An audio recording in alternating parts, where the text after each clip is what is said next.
안녕하세요. 날마다 기막힌 정의 박정 목사입니다. 오늘도 새로운 하루가 시작이 되었습니다. 오늘도 주님의 은혜와 평강이 여러분들과 함께 하시기를 주님의 이름으로 기도합니다. 계속해서 날개정뿐만 아니라 베델 장막 조중 예배가 매일 아침과 저녁에 이루어지고 있습니다. 날개정의 말씀뿐만 아니라 이 베델 장막의 온라인 예배를 통해서도 여러분들 귀한 은혜 받으시길 바라겠습니다. 예수님께서 부활하셨습니다. 아멘. 2022년 4월 19일 날마다 기막힌 정오 시작합니다.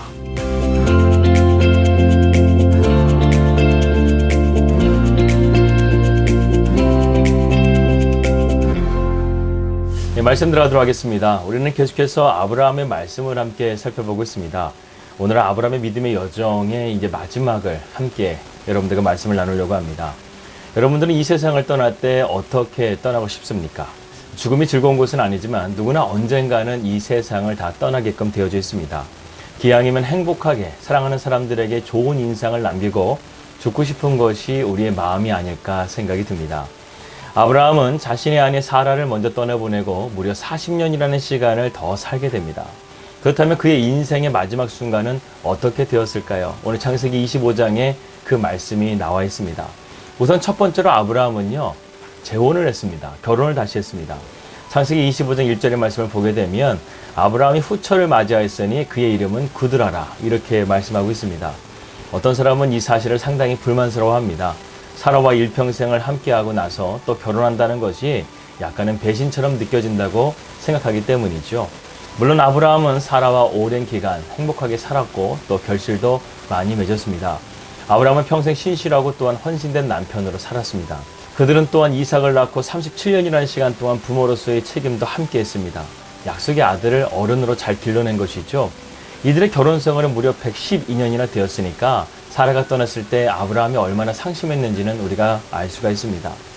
그런데 그러한 아브라함이 슬픔을 딛고 그드라와 재혼을 하게 됩니다. 그리고 그드라를 통해서 아브라함은 또 다른 가족이 생기게 됩니다. 그드라는 결혼한 지 10년도 안 되어서요 6명의 아들을 낳게 됩니다. 아브라함은 이처럼 말년에 자손의 축복까지도 받게 된다는 것이죠. 두 번째로 아브라함은 재혼을 하였지만 약속의 아들 이삭에게 아무런 해가 없도록 지혜롭게 이 모든 것들을 처리하고 있습니다. 사실 그드라의 법적인 지위는 정식 아내라기보다는 첩에 가깝습니다. 그런데 첩의 자손들은 당시 전통에 의하게 되면 유산을 나누어 주지 않아도 되었습니다. 우리는 그 전에 하갈과 이스마엘이 쫓겨나가게 될 때 아브라함이 그들에게 아무것도 줄 수 없었던 것을 볼 수 있습니다. 그런데 아브라함은 이번에는 그렇게 하지 않았습니다. 그드라와 그의 낳은 자식들에게도 관대한 유산을 남겨주었다는 것이죠. 세 번째로 아브라함은 만족한 삶을 살았습니다. 창세기 25장 7절에서 8절입니다. 아브라함은 사라가 죽은 후 38년을 더 살면서 6명의 아들을 낳고 그들이 장성한 것을 보았을 뿐만 아니라 풍성한 재산과 힘을 가지면서 최고의 복을 누리고 있었다.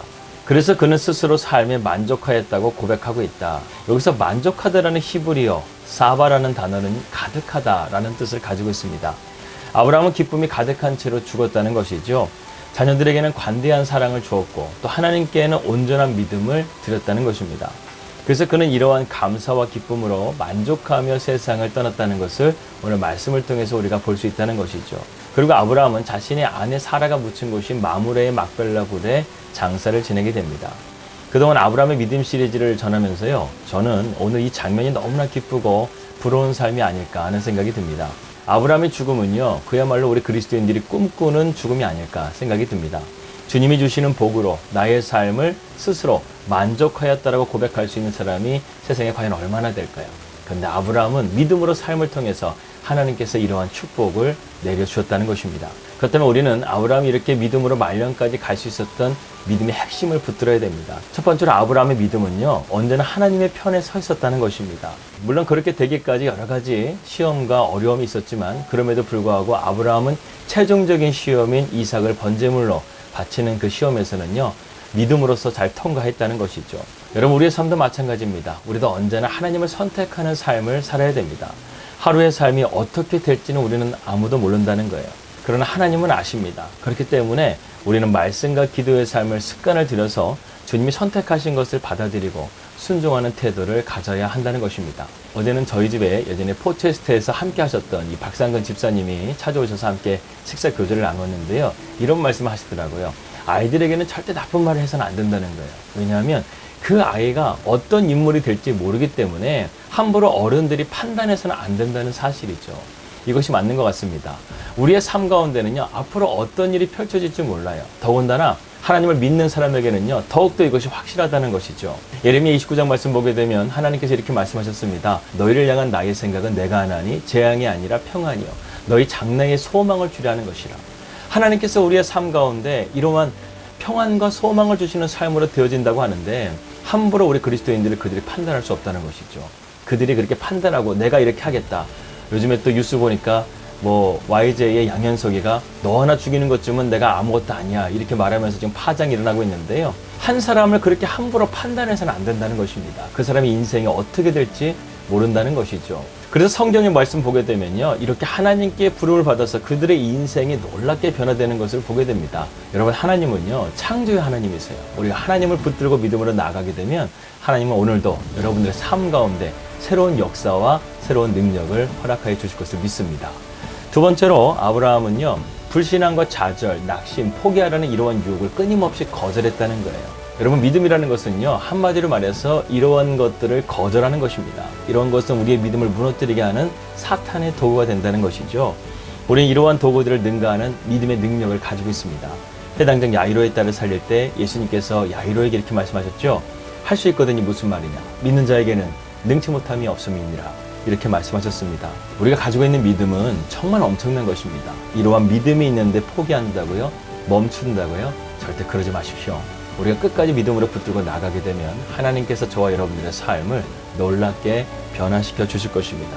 오직 그러한 믿음을 가지고 오늘도 믿음으로 승리할 수 있는 우리 날마다 기막힌 정원 식구들 되시기를 주 예수 그리스도 이름으로 기도합니다. 기도하겠습니다. 하나님, 아브라함의 삶을 오늘 이렇게 정리해 보았습니다. 그는 하나님의 뜻 안에서 믿음으로 살았기 때문에 이렇게 복된 삶으로, 만족된 삶으로 인생을 마무리하게 되었습니다. 우리의 삶도 이렇게 믿음을 끝까지 붙들고 감을 통해서 하나님께서 우리의 삶을 책임져 주시고 놀라운 은혜를 베풀어 주시옵소서.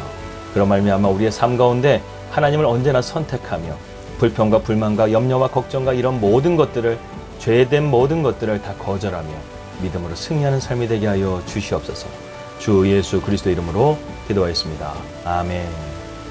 평안 하루 되시고요. 저는 내일 뵙도록 하겠습니다. 우리 믿음으로 승리합시다. 할렐루야.